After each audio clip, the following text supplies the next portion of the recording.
The importance of the River Nile in ancient Egypt, 3100 through 30 BC. The River Nile was life in ancient Egypt, providing a fundamental source of water and fertile silt, while simultaneously offering protection and spiritual strength. Ancient Egyptians monitored the Nile and regulated their daily and annual activities based on its waters. The Nile River, which extends for more than 4,100 miles northward through the African continent, is the world's longest river. The Nile River Delta, an area that extends for roughly 100 miles, served as a strategic port and hub of life in ancient Egypt. Within the delta itself, the Nile splits to form the Rosetta Branch and the Damietta Branch, which run west and east respectively. From as early as 8,000 to 6,000 BC, people began permanently settling in the Nile Valley. The regularity of the Nile's floods often brought nutrient-rich silt to areas along the river's banks, a valuable resource farmers used to grow grains like wheat and barley. This dynamic made Egypt one of the most fertile regions in the ancient world. By roughly 3,500 BC, Egyptians began tracking the Nile using nilometers.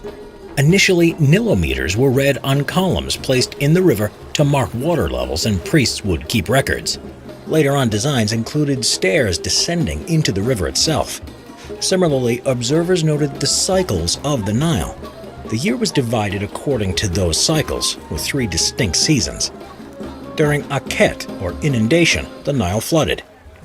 Following this first season, the Peret, or growing season, then took place as the land emerged from the flood. Once the crops were ready, the Egyptians harvested during Shemu, the 3rd season in the ancient Egyptian calendar, when the water was short and the crops were harvested. Farming techniques in ancient Egypt involved manual labor, with the use of some draft animals to plow the land.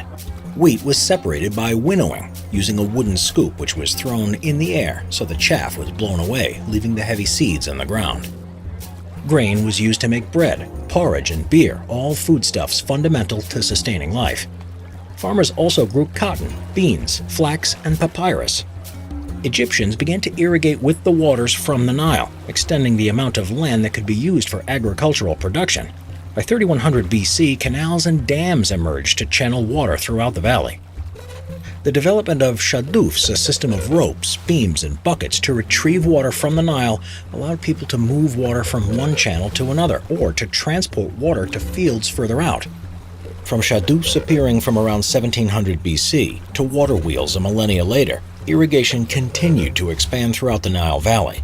With greater understanding of the Nile came more informed and better coordinated trade practices. The Nile served as the primary transportation route through the region. Egyptians traded amongst themselves, with interaction between the upper and lower regions of Egypt long before unification in roughly 3150 BC. They also traded with Nubians to the south and were able to interact with various other societies by using the Nile. Because Egypt had plentiful supplies of grain, it was able to obtain wood, metal, and luxury items through exchange with Nubians to the south and contemporaries in locations like Mesopotamia, Greece, and Rome. Because the Nile was so important to life, agriculture, and production, Egyptians connected spirituality to its waters. A famine or less than fruitful harvest was associated with unhappy gods, their wrath, and a need to appease them. The most closely connected myth with the Nile was that of Osiris, Set, and Isis. Osiris was murdered by his brother, Set, because the latter was jealous of the former's power.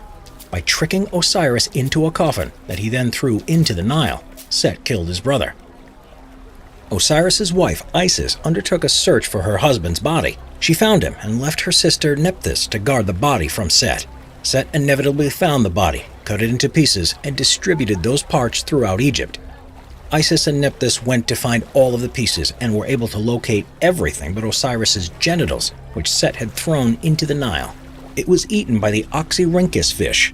It was therefore forbidden to eat that type of fish in ancient Egypt.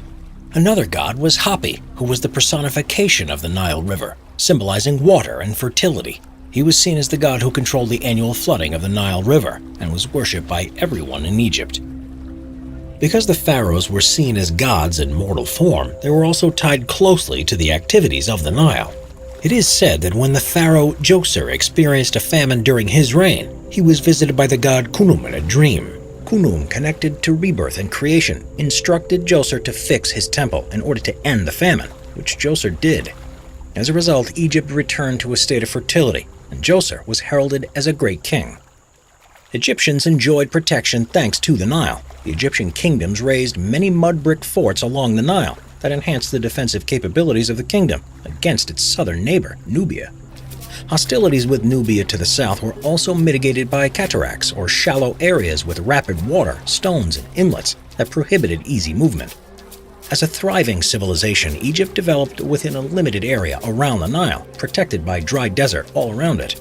The arid land served as a deterrent to potential invaders and raiders. The Nile was also a source of recreation and fun. Swimming and games in the Nile were common, as were boat races and riding the rapids. Fishing in the Nile could be an activity to obtain food, or part of a day relaxing near the river. Egyptians would fish with spears, nets, and baskets made out of papyrus.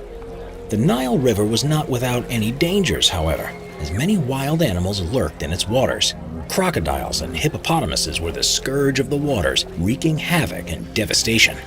As the father of life and the mother of all men, the Nile was intertwined with aspects of life in ancient Egypt. The first-century Roman author Seneca the Younger described the Nile as unique and exceptional.